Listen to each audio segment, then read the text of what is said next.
আমাদের অন্য কোনো দিকে নেওয়ার চেষ্টা করবেন না। আপনারা পায়ে পাড়া দিয়ে বিএনপির সঙ্গে ঝগড়া চালিয়ে চেষ্টা করছেন। বিএনপি ঝগড়া করবে না, বিএনপি ঝগড়া করার দল নয়। বিএনপিকে বাংলাদেশের মাটি থেকে নিশ্চিহ্ন করা না পর্যন্ত তাদের আর কোনো কাজ নাই। অর্থাৎ ক্ষমতায় যেতেই হবে।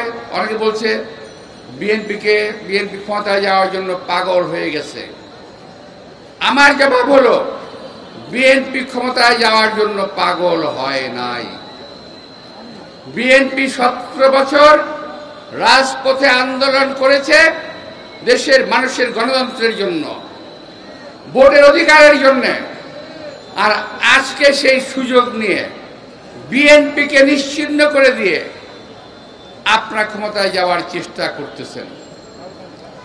আপনারা ভাবছেন বিএনপি যদি না থাকে তাহলে আপনাদের ক্ষমতায় যাওয়ার পথ প্রশস্ত হয়ে গেল। আরে ভাই, বিএনপির একটা নেতা কর্মী জীবিত থাকতে কখনোই আপনাদের খায়েশ কখনো পূরণ হবে না।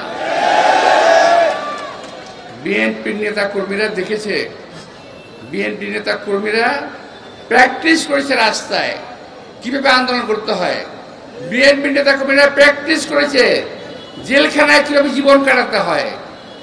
আমাদের নেতা কর্মীরা জেল খাটতে খাটতে অভ্যস্ত হয়ে গেছে। আমরা নিজেরা জেল খাটতে খাটতে অভ্যস্ত হয়ে গেছি। জীবন এবং যৌবনের অর্ধেক সময় রাজপথ এবং জেলখানায় আমরা কাটিয়ে দিয়েছি। সুতরাং আমাদের এই ব্যাপারে কোনো ভয় দেখাবেন না।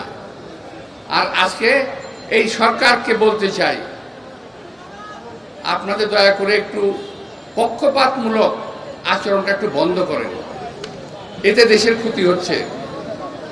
একটি দলকে আপনি কোলে রেখেছেন, আর একটি দলকে রেখেছেন কাকে। কাক বুঝেন তো? কাক একটা হলো কোল, একটা হলো কাক। এক দলকে কোলে রাখবেন আর এক দলকে কোখে রাখবেন। বিএনপিকে নিশ্চিহ্ন করার প্রোগ্রাম করবেন, পায়তারা করবেন, এই চিন্তা কখনো করেন না। আপনারা দল এসেছেন, আমরা স্বাগত জানিয়েছি, আমরা সহযোগিতা করার চেষ্টা করছি, আপনাদেরকে সহযোগিতা দিচ্ছি। আপনারা খুব তাড়াতাড়ি একটি নির্বাচন দেন। দিলে কিন্তু যেটা হবে, দেশের যে আজকে একটা অশান্ত পরিস্থিতি, এই অশান্ত পরিস্থিতি ঠান্ডা হয়ে যাবে। আর না দিলে আমরা ভাববো দেশকে অশান্ত করার প্রক্রিয়া আপনারাই করছেন দীর্ঘদিন ক্ষমতা থাকার জন্যে। প্রিয় ভাইরা, আজকে আমি এই মৌন মিছিলের উদ্বোধনী ঘোষণা করে এবং আয়োজকদের আমি অত্যন্ত আন্তরিকভাবে ধন্যবাদ জানিয়ে আমি আবারও বিএনপির 422 জন ছাত্রনেতা সহ যারা শাহাদাত বরণ করেছেন জুলাইয়ে, আমি তাদের আত্মার মাগফিরাত কামনা করার বক্তব্য শেষ করতে, গিনেস বুকে লেখা থাকবে একটি দল কিভাবে সারা বাংলাদেশ থেকে নিশ্চিহ্ন হয়ে যায়।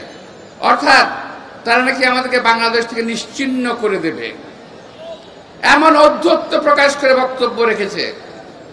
আমি বলবো ভাইরা, দয়া করে জিহ্বায় একটু লাগাম দেন।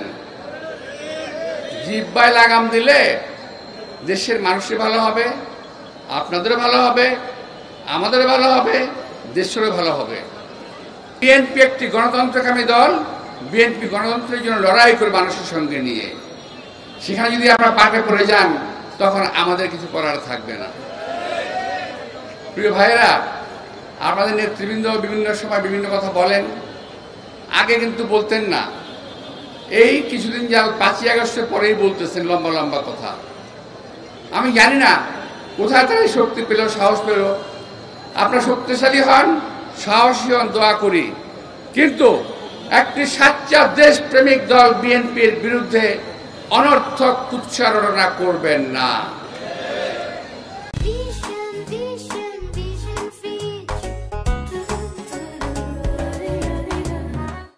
সেই দিন